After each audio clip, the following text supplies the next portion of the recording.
Rectangular resolution आप जरा समझेंगे, बहुत इंपॉर्टेंट है। यहाँ से कंपोनेंट वगैरह ब्रेक करने आपको आएगा, बिकॉज वेक्टर्स का जो एप्लीकेशन है वो फोर्सेस वगैरह केस में वही है कि आपको कई जगह किसी पर्टिकुलर फोर्स का या वेलोसिटी का या एक्सेलरेशन का या जो भी वेक्टर्स हो, आपको उसका कंपोनेंट रिजॉल्व करना पड़ता है इन ए पर्टिकुलर डायरेक्शन और म्यूचुअली परपेंडिकुलर डायरेक्शंस। तो वो किस तरह से निकालते हैं उसको आप जरा ध्यान से पढ़ें और समझिए इसको। Let's take this as x axis, this is y axis, this is origin, y dash, x dash, and let us consider a vector OA as vector A, and suppose this angle is theta, right? अब एक चीज आप समझे, इसको आप पहले अगर displacement के फॉर्म में समझेंगे तो बहुत बड़ी आसानी होगी। सपोज करिए कि एक पार्टिकल था जो O से A तक गया है, so the displacement is from O to A। अब देखिए O से A जाने के इनफाइनाइट वेज हैं। एक तो ये कि आपको सीधा सीधा इसका लेंथ बता दिया जाए और एंगल बता दिया जाए तो आप A तक पहुंच जाएंगे। एक दूसरा तरीका क्या है कि आप इसको परपेंडिकुलर कंपोनेंट्स में ब्रेक कर लें, यानी आपसे कहा जाए कि पहले ईस्ट में जाए कुछ डिस्टेंस, उसके बाद नॉर्थ में टर्न ले लें, इतना डिस्टेंस नॉर्थ में चले जाएं। तो इस परपेंडिकुलर कंपोनेंट्स को ही हम यहाँ क्या बोल रहे हैं, rectangular resolution of a vector. उसके लिए आपको क्या करना होगा कि just drop a perpendicular from here from the head on this x axis. इसको आप मान लीजिए this is suppose P, right. तो ये जो डिस्टेंस, यानी अगर आपको O से A तक जाना है तो एक तरीका वो क्या बताया जा रहा है कि पहले आप O से P जाएं, this is towards east, and then P से A चले जाएं टुवर्ड्स नॉर्थ। ये तो नॉर्थ ही होगा ना, this is north, this is east. तो ये जो डिस्प्लेसमेंट होता है यानी O से P तक का जो डिस्टेंस है, इसको हम क्या बोलते हैं, ये इसी वेक्टर का x कंपोनेंट है। मैं इसको लिखूंगा ऐसे A और सबस्क्रिप्ट में दूंगा x, A के बिल्कुल बॉटम पे जरा पे अभी लिखिए उसको x, ठीक है ना, सबस्क्रिप्ट। और इसको कहते क्या है, this is known as x component of vector A, right. यानी वेक्टर A को अगर आप ब्रेक करोगे तो x एक्सिस पे जो उसका प्रोजेक्शन आने जा रहा है, this is called the x projection of A, और you can say x component of A। इसी तरह से अगर आप इसको y पे ड्रॉप कर लो, this point is suppose Q, और तो ये जो डिस्टेंस होगा यहां से यहां तक, यानी ये O से Q तक ये जो डिस्टेंस डिस्प्लेसमेंट हुआ, ये जो डिस्टेंस हुआ, इसको आप क्या कहेंगे, this is known as A, और इसके सबस्क्रिप्ट में y लिखें। नाम क्या होगा इसका, इसको आप क्या बोलोगे, y component of vector A। तो ऑब्वियस है कि जो डिस्प्लेसमेंट, जो जितना डिस्टेंस ये AY यहां है उतने ये भी आएगा, तो इसको भी आप कह सकते हो this is also equal to AY, which is obviously y component of A। तो एक्चुअल में हमारे क्वेश्चन में दिया हुआ क्या था, वो था सिर्फ ये वेक्टर A और ये थीटा, ये दोनों चीजें हमें निकालनी है, ठीक है। तो अब इसको कंबाइन करके बोलोगे तो these are called rectangular resolutions of a vector, और रेक्टेंगुलर कंपोनेंट्स कह सकते हैं, एक्स वाई कंपोनेंट्स बोल सकते हैं, वेरियस नेम्स आर देयर। तो x component of vector A and y component of vector A, इस तरह से आप Z भी निकाल सकते हो, Z component of vector A। अगर कोई वेक्टर स्पेस में होगा तो उसके तीनों कंपोनेंट्स आएंगे, एक्स भी आएगा, वाई भी आएगा, Z भी आएगा, अगर वो स्पेस में है तो। ये चूंकि प्लेन में था तो इसके सिर्फ दो कंपोनेंट्स हमारे पास आए, एक्स और वाई। तो मैं आगे एक्सप्लेन करूंगा कि स्पेस में वेक्टर आया तो किस तरह से उसका कंपोनेंट आता है। एनीवे, अब मुझे निकालना क्या है, मुझे ये वैल्यू निकालनी है, what is Ax and what is Ay in terms of A and theta, because जो गिवन था वो क्या क्या था, vector A was given and theta was given, ये दिया हुआ था। और अब हमें निकालना क्या क्या है, टू फाइंड आउट क्या था हमारे पास, Ax x component of A, Ay component of A, Az भी निकाला, लेकिन Az मैं बाद में बताऊंगा, अभी आप सिर्फ A से Y निकालें, बिकॉज चूंकि ये स्पेस में नहीं तो Az इसका जीरो आएगा, लेकिन कैसे आएगा वो मैं बताऊंगा अभी, राइट। तो Ax आप कैसे निकालूंगा, जरा देखिए आप, in triangle OAP, in triangle OAP, this is a right angle triangle. In this triangle what is cos theta, cos theta क्या है, so in a right angle triangle cos theta is base upon hypotenuse. तो base का ही नाम, base जो है OP है, मैं लिख रहा हूं this is OP upon OA। OP को आप क्या कहते हो, एक्स कंपोनेंट ऑफ ओपी को ही हमने क्या बोला, एक्स कंपोनेंट ऑफ ए, और ओ ए जो है वो इसका लेंथ है वेक्टर ए का, जिसको आप सिंपली ए लिखोगे। तो यहां से क्रॉस मल्टीप्लाई करें तो ए इंटू कॉस थीटा बराबर क्या बचेगा, एक्स। तो एक्स कंपोनेंट हमारे पास क्या आया, A x is coming out to be A into cos theta, A cos theta जिसको आप बोलो। This was the x component of vector A, this was vector A. Now in the same triangle, उसी triangle में अगर आपसे तो पूछे कि what is sine theta, in the same triangle what is sine theta, तो साइन थीटा होगा in a right angle triangle, sine theta is perpendicular by hypotenuse, तो perpendicular is AP divide by O A again. अब AP क्या है check कर लीजिए, in that triangle sine theta is perpendicular is AP, और AP को हमने क्या माना है, ए वाई। सब्स्टिट्यूट में लिखना चाहिए, ए को वाई से मल्टीप्लाई मत कर दीजिएगा, गलती से भी इसको ऐसे मत दिखेगा A y, this is something different, something different. So this is ay upon a. So from here you can get ay is equal to a sin theta. ये y component आपका आ गया, clear है? So these two are the rectangular components of a vector a. अब देखिए यहाँ एक चीज समझने वाली है, इससे az निकालना थोड़ा डिफिकल्ट है, आप यहाँ पे समझ नहीं पाएंगे किस तरह से निकालेंगे, लेकिन मैं इसको एक चीज और आसान कर रहा हूं समझने के लिए।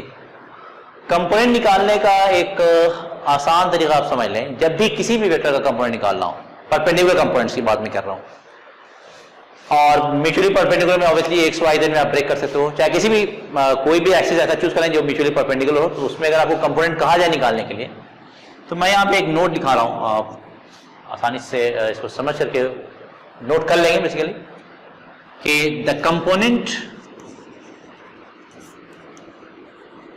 of a vector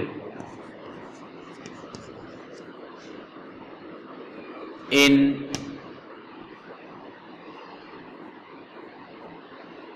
the components of a vector in mutually perpendicular directions, your mutually perpendicular directions can be easily written down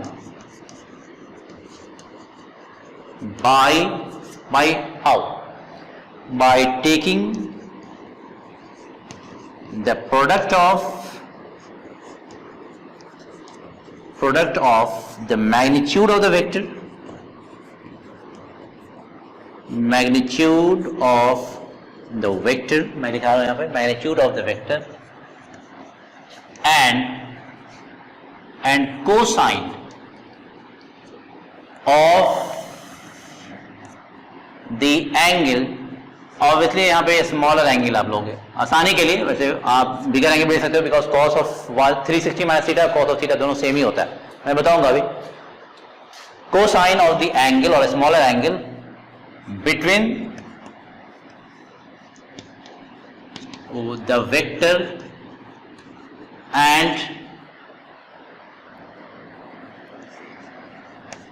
and that direction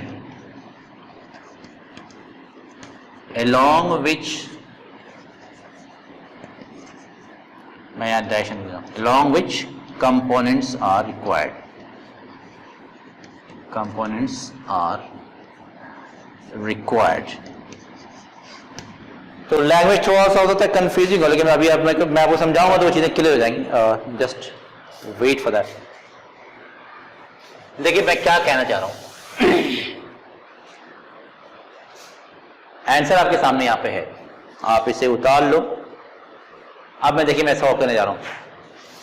same vector में ए एक्स मुझे निकालना है, then we will find out a y also, then we will find out a z, और इस method से ए Z भी बड़ा आसानी से आप निकाल लेंगे, ये जो मैंने लिखा है।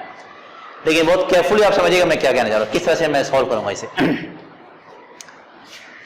ए एक्स हमें क्या लिखा है, the component of a vector in mutually perpendicular directions can be easily written down by taking the product of the magnitude of the vector and cosine of the angle और which a smaller angle between the vector and that direction or direction along which component is required. In short, component किसी vector का जब भी आपको लिखना होगा तो वो दो चीज का प्रोडक्ट होता है, क्या होता है, दो चीजों का प्रोडक्ट है, product of the magnitude of the vector, यानी हर हाल में जिस वेक्टर का आप कंपोनेंट लिखेंगे उस वेक्टर का मैग्नीट्यूड तो वहां होगा ही। जैसे यहाँ ax में a है, a का मैग्नीट्यूड, ay में भी a है, a का मैग्नीट्यूड, वेक्टर a का मैग्नीट्यूड। तो जब भी जहां भी आप कंपोनेंट लिखें, जिस वेक्टर का कंपोनेंट लिख रहे हैं उसका मैग्नीट्यूड होगा। अगर a का लिखेंगे तो a का मैग्नीट्यूड, b का लिखना होगा b का मैग्नीट्यूड। यहाँ तीनों कंपोनेंट्स a का है, तो यहाँ मुझे हर हाल में यहाँ भी a का मैग्नीट्यूड लिखना होगा, यहाँ भी, यहाँ भी। आगे डॉट में लिख दिया क्योंकि प्रोडक्ट है, मैंने बताया ना कि ये दो चीजों का प्रोडक्ट है, जिसमें पहला जो आएगा फैक्टर वो क्या है, प्रोडक्ट में ये दो चीजें, दो टर्म्स है बेसिकली, उसके प्रोडक्ट है वो। तो एक तो हो गया magnitude of the vector and second is cos of some angle in short. अब वो सम एंगल क्या है बताना चाहता हूं, यानी हर हाल में आप यहाँ कॉस ले सकते हो, कोसाइन मैंने लिखा है यहाँ पे, जो जिसका शॉर्ट फॉर्म कॉस है, तो ए कॉस लिख दीजिए आप। तो ये साइन कॉस का चक्कर थोड़ा कंफ्यूजन खत्म हो जाता है, ऑटोमेटिक साइन तो आएगा होती है, मैंने कह रहा हूँ साइन नहीं है, लेकिन देखिए मुझे याद समझने में आसानी हो गई कि मैं सिर्फ कॉस के टर्म में याद रखूंगा, जहां भी कंपोनेंट निकालना होगा मुझे कॉस के फॉर्म में आ जाएगा आसानी से। तो कॉस ऑफ सम एंगल, यानी जब भी आपको किसी भी वेक्टर का कंपोनेंट निकालना है तो keep in your mind that this is, I mean the components और component of a vector is the product of two quantities, one is the magnitude of the vector and second is the cos of some angle. What is that some angle, वो आप समझिए। इसके बाद यहां जो angle put करना है वो आपका हमेशा वेक्टर और उस डायरेक्शन के बीच का होगा जिधर कंपोनेंट आपको निकालना है। जैसे यहां में क्या लिखा है ax, तो यानी मुझे किस वेक्टर का कंपोनेंट चाहिए, a का, वो यहां है, और किस डायरेक्शन में चाहिए x, वो यहां लिखा हुआ है। तो इनके बीच का एंगल, तो आप जरा देख लो, ये रहा a वेक्टर और ये रहा x एक्सिस, इनके बीच का एंगल थीटा है, so we will write on theta. तो ax a cos थीटा आ गया जो यहां भी था, ax a cos theta, clear बिल्कुल। अब ये ay में फिर वही काम करना है। अब एक चीज आप कह सकते हो कि हमने यहाँ स्मॉलर क्यों लिखा है, तो आप जरा यहाँ देखो, चेक करो। हमारे पास क्या था, दिस वाज x एक्सिस, ये y एक्सिस है, दिस वाज वेक्टर a, ये एंगल थीटा था। तो आपसे अगर कोई कह सकता है भाई कि ये वेक्टर a है, तो a का x के साथ तो दो एंगल बन रहा है, एक तो ये रहा थीटा और एक ये वाला भी एंगल कह सकता है, वो घुमा करके, जिसकी वैल्यू होगी 360 माइनस थीटा, राइट। लेकिन हम लोग जानते हैं कि कॉस ऑफ दिस एंगल और दिस एंगल यानी 360, राइट, बताइए दो अगर लाइंस हैं, दो लाइंस के बीच का एंगल या तो थीटा होगा या 360 माइनस थीटा होगा, जो भी एंगल होगा उसका दूसरा एंगल 360 माइनस दैट एंगल होगा। तो और हम जानते हैं cos of both the things, यानी कॉस ऑफ 360 माइनस थीटा और कॉस ऑफ थीटा, ये दोनों सेम ही होता है, फॉर्मूला ही है, cos of 360 minus theta is cos theta. तो जब दोनों की वैल्यू सेम ही होती है तो why don't we prefer the smaller angle, हम बड़े एंगल की तरफ क्यों जाएं, ठीक है। तो हमने इसीलिए स्मॉलर लिख दिया है कि वैल्यू तो सेम ही आनी है, तो मैं क्यों बड़ा एंगल चूज करूं, मैं इस तरह से घूम के क्यों जाऊं, हालांकि आंसर सेम ही आना है। तो इसलिए मैंने कहा कि जो स्मॉलर एंगल हो आप उसको चूज कर लो। तो ये हो गया थीटा। अब आप जरा यहाँ देखो, ए यहाँ भी वही लिखना है, मुझे एंगल डालना है, एंगल किसके किसके बीच होता है, वेक्टर एंड दिस डायरेक्शन, हर जगह this is vector and this is that direction, vector is A, direction is y, so vector is A, direction is y, मुझे ये वाला एंगल चाहिए। तो अब देखिए ये अगर थीटा है तो ये हो जाएगा 90 माइनस थीटा, होगा या नहीं, तो उस एंगल को आप पुट कर दो यहाँ पे 90 माइनस थीटा, ये रहा ए, ये रहा 90 माइनस थीटा। अब आपसे कोई कहेंगे दूसरा एंगल, तो दूसरा एंगल फिर घूम के आइए और 360 में से इसको माइनस करना होगा, 360 minus 90 minus theta, again you will get the same answer. तो मैं उसकी तरफ क्यों जाऊं फिर तो ठीक है। अब देखिए cos 90 minus theta sine theta होता है, वी ऑल नो दिस, तो this is a cos 90 minus theta, this is sine theta. तो आपके पास आंसर आ गया यहाँ पे, this is a sine theta. तो देखिए a y की वैल्यू a साइन थीटा यहाँ भी थी, a y is a sine theta, आ गया वहां से। जो असल पार्ट है z वाला, असल क्या मतलब समझने वाला, जिसमें इंपॉर्टेंस आपको समझ में आएगा। इस मेथड से a z निकालना थोड़ा डिफिकल्ट था आपको समझ नहीं आया कि z एक्सिस क्या है, कि उसका एंगल कितना बना रहा है, लेकिन इसमें बड़ी आसानी से आप समझ जाओगे। हमने क्या कहा था कि आप मैग्नीट्यूड ऑफ वेक्टर लिखते हैं, इसके बाद कॉस लिखें और इन दोनों के बीच का एंगल देख लें, a और z। यहाँ पे क्या है, वेक्टर a और z एक्सिस के बीच का एंगल चाहिए। तो अब आप जरा चेक कीजिए, ये रहा आपका वेक्टर a, z एक्सिस की तरफ, जरा बताओ z एक्सिस की तरफ आपकी तरफ, so this is your z axis, ऐसे ये आपका z एक्सिस है, that is your x vector. तो ये एंगल कितना बन रहा है, देखिए 90 है या नहीं, मैं देख ले, दिस इज 90 है कि नहीं, this is vector a and this is z axis, मुझे वो चाहिए a और z के बीच का एंगल चाहिए मुझे, a और z के बीच का एंगल, और ये रहा वेक्टर a और this is your z axis, दोनों के बीच का एंगल 90 है या नहीं। तो अब आप यहाँ पुट कर दो. So this is a cos 90 and cos 90 is 0. So this is component is 0 और होना भी चाहिए बिकॉज आपका जो वेक्टर है वो एक्स वाई प्लेन में है, तो उसका जेड एक्सिस पे कोई प्रोजेक्शन नहीं आने जा रहा. जेड एक्सिस पे आपको मूव ही नहीं करना है. सपोज के लिए किसी बंदे को ओ से ए तक जाना डिस्प्लेसमेंट वेक्टर, तो जेड में जाने की उसकी जरूरत है. जेड में कोई कंपोनेंट ही नहीं आएगा. वो जब भी मूव करेगा तो एक्स में और वाई में मूव करेगा. जेड में उसको क्या जरूरत जाने की. तो जेड कंपोनेंट कितना हो गया उसका 0. अब इसी मेथड से आप एक चीज यहां और समझ सकते हो. इसी मेथड से आप एक चीज और आप समझ सकते हैं और उसको आप जरा समझिए. मैं इसको मिटा दे रहा हूं.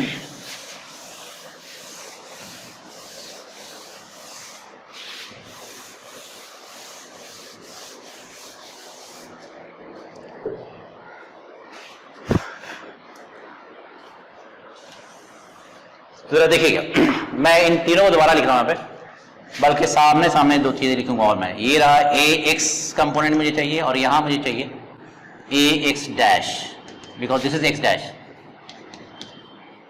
वो एक्स एक्सिस है, this is your x axis, this is x dash. ये आपका वाई एक्सिस है, दिस इज वाई डैश में कंपोनेंट चाहिए. फिर A z and A z dash, इस सब में कंपोनेंट चाहिए. तो अब जरा उसी हिसाब से फटाफट आप वैल्यूज पुट कर दिए. It's very easy. चूंकि 6 कंपोनेंट्स जो आपका है ये कैसा है, ये आपका सब वेक्टर ए का है, तो सब जगह मैग्नीट्यूड तो वेक्टर ए का ही होगा. Everywhere it is a. और मैंने बताया था कि उस मेथड में कंपोनेंट लिखने के लिए आपको सिर्फ कॉस देखना है, कॉस ऑफ सम एंगल्स. तो एवरीवेयर कॉस.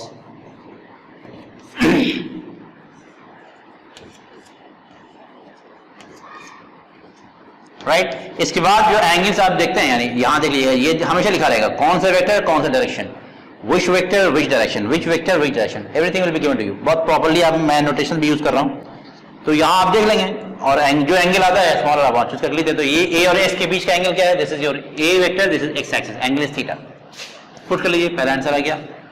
ए का एक्स कंपोनेंट ए कॉस थीटा. अब देखिए ए का एक्स डैश के साथ कितना एंगल बनेगा. तो आप देखिए वेरी इंपॉर्टेंट यहां पे.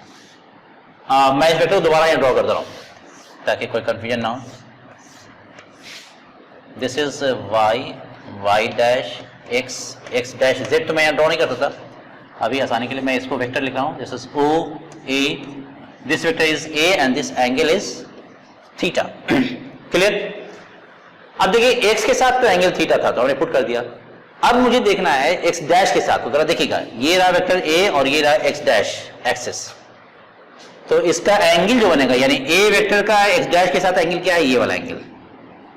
और ये पूरा 180 होता है, ये थीटा होगा, तो ये कितना आएगा 180 माइनस थीटा.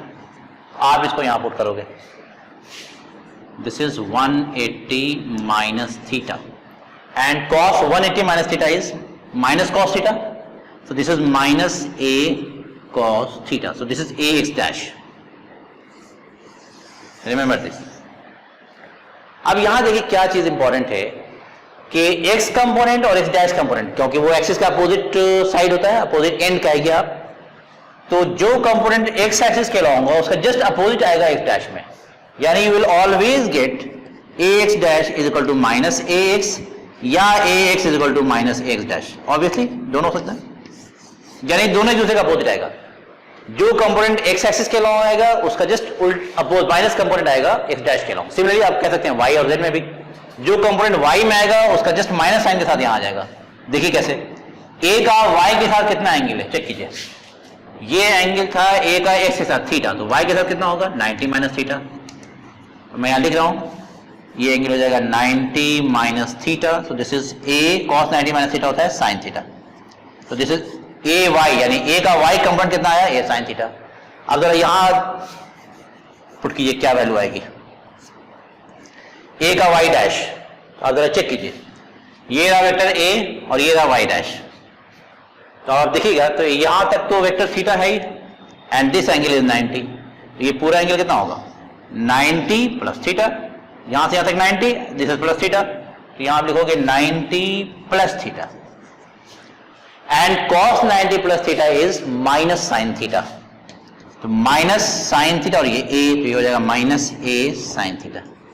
देखिए जो कंपोनेंट यहाँ ए साइन थीटा आया, यहाँ माइनस ए साइन थीटा आ गया. तो यानी ए वाई और ए वाई डैश ये भी एक दूसरे का क्या होगा, अपोजिट होगा. So this is, you can also write down ay dash is minus ay या ay is minus ay dash, यानी ये दोनों कंपोनेंट एक दूसरे का अपोजिट होता है, तो जो आसान हो निकाल लीजिए, दूसरे वाले के साथ माइनस कर देंगे, क्वाइट इजी। यानी कोई जरूरी नहीं है, सपोज कर लीजिए कि ये वेक्टर इस क्वाड्रेंट में है, मैं एक चीज बता रहा हूं बहुत इंपॉर्टेंट, ये जो वेक्टर हमारा है ये फर्स्ट क्वाड्रेंट में है, और क्वेश्चन में आपसे आ जाए या कोई पूछ दे कि भाई मुझे इस वेक्टर का कंपोनेंट y डैश में चाहिए, तो ऑब्वियसली ये एंगल आपका 90 से बड़ा होने जा रहा है, कुछ लोगों को याद नहीं रहता है वैल्यू, तो आपके लिए आसान काम है, आप ये वाला वैल्यू निकालिए y के साथ तो ऑब्वियसली 90 के अंदर का एंगल आएगा, y का निकालिए, y डैश का उसने पूछा है माइनस साइन लगा दें आप, तो वही हमने क्या, तो वेक्टर जिस क्वाड्रेंट में होगा उस क्वाड्रेंट के आसपास जो एक्सिस है वो आप निकाल लें, बाकी जो बचा हुआ होगा एक्सिस उसमें माइनस साइन कर देंगे।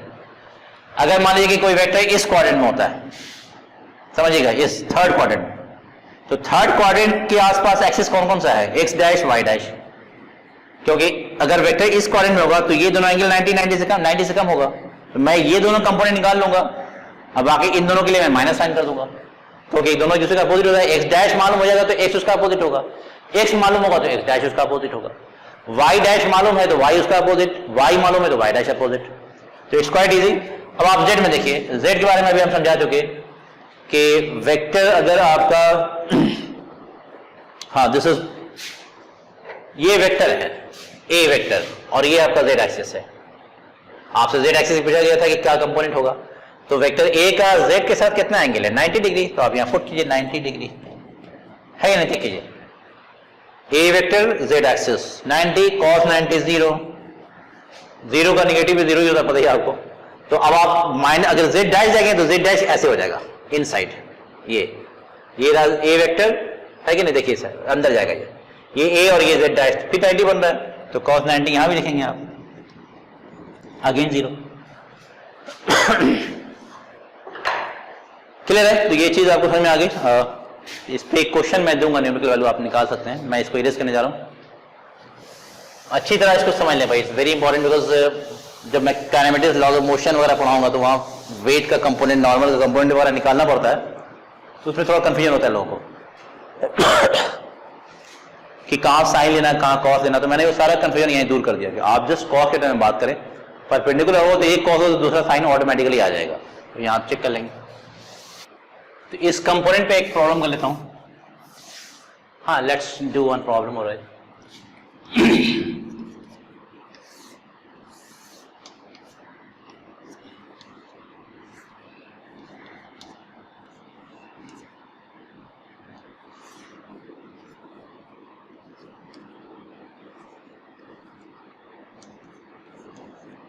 ये 10 मीटर लेंथ का कोई वेक्टर है and this angle is suppose 37 degree. मैंने एक ट्रायंगल आप लोगों को दिया था, याद होगा नहीं तो मैं यहाँ दोबारा बना दे रहा हूँ। This is 37 degree, this is 53 degree, this is 93, 4, 5। तो यहाँ से आप साइन 37, साइन 53 वगैरह की वैल्यू निकाल सकते हैं इजीली। राइट एंगल ट्रायंगल है, कोई पूछेगा साइन 37 कितना होगा, तो साइन 37 मतलब परपेंडिकुलर बाय हाइपोटेन्यूज 3/5, इस तरह से आप वैल्यू निकाल सकते हैं। Now here in this case also a का z कंपोनेंट क्या होगा, z कंपोनेंट में 90 डिग्री बना रहा है वो, तो z एंड z डैश विल बी 0। तो you are asked to find out only these components ax dash, ay and ay dash. तो मैंने आपको हिंट दिया था, वो अगर आपको याद हो तो बहुत आसानी से आप कर सकते हैं। आप मुझे पहले ये बताओ कि एक चीज तो हम लोग समझ चुके हैं कि x कंपोनेंट और x डैश कंपोनेंट ये दोनों एक दूसरे का अपोजिट होगा, y component y dash component एक दूसरे का अपोजिट होगा, z component z dash component एक दूसरे का अपोजिट होगा, राइट। तो जो आसान ही निकालना पहले मैं वो निकाल लूं, बाकी जो बचेगा उसको मैं माइनस साइन करके सॉल्व कर सकता हूं आसानी से। तो आप मुझे ये बताएं यहाँ पे कि इस केस में जो हमारा वेक्टर है वो किस क्वाड्रेंट में, सेकंड क्वाड्रेंट में। तो सेकंड क्वाड्रेंट में ये वेक्टर कौन से दो एक्सिस से क्लोज है, यानी करीब है। तो आप कहेंगे भाई कि ये वेक्टर y से क्लोज है और x डैश से क्लोज है या नहीं, बिल्कुल कि ये जिस क्वाड्रेंट में है उससे ये दोनों एक्सिस क्लोज है, यानी करीब है। ये ऑब्वियसली x डैश के मुकाबले में x क्या है, दूर है उससे, y के मुकाबले में y डैश दूर है।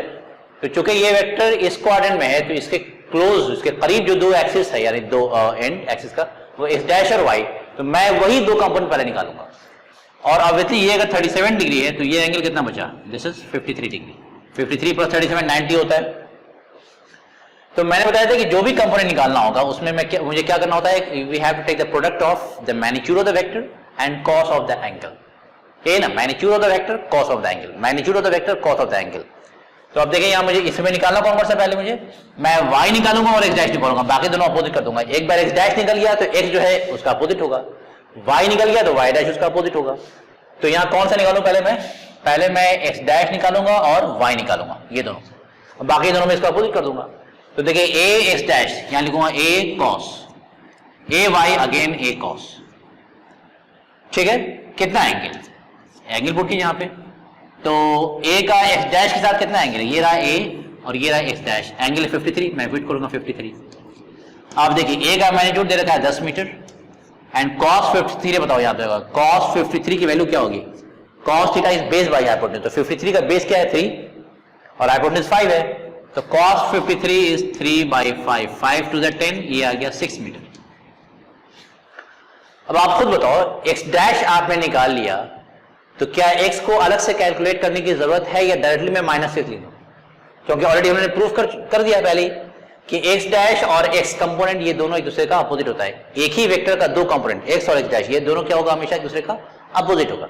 तो हमने x डैश निकाल लिया, it comes out to be 6 metre, तो ax क्या होगा, इसका अपोजिट होगा, because we know that ax is minus ax dash, तो दिस इज -6 मीटर, निकालने की जरूरत ही नहीं है, just write down the value. Similarly यहाँ ay देखिए क्या है, a का y के साथ एंगल कितना है 37, a magnitude is 10 metre, cos 37 जरा चेक कर लो, cos 37 base by hypotenuse, this is 4/5, 5 to the 10, this is coming out to be 8 metre. आप फिर मुझे बताओ कि a y हमने निकाल लिया, तो क्या a y डैश अलग से निकालने की जरूरत है। अगर आपको मेरी वीडियो से कुछ फ़ायदा पहुंचता है और आपके काम का है अगर वीडियोस, तो please like and share my videos with your friends and do not forget to subscribe my channel, और बेल आइकन भी प्रेस करना मत भूलिए, बिकॉज इससे फ़ायदा क्या होगा, जब भी मैं कोई नई वीडियो अपलोड करूँगा तो उसकी नोटिफिकेशन आपको मिल जाया करेगी। Thank you very much.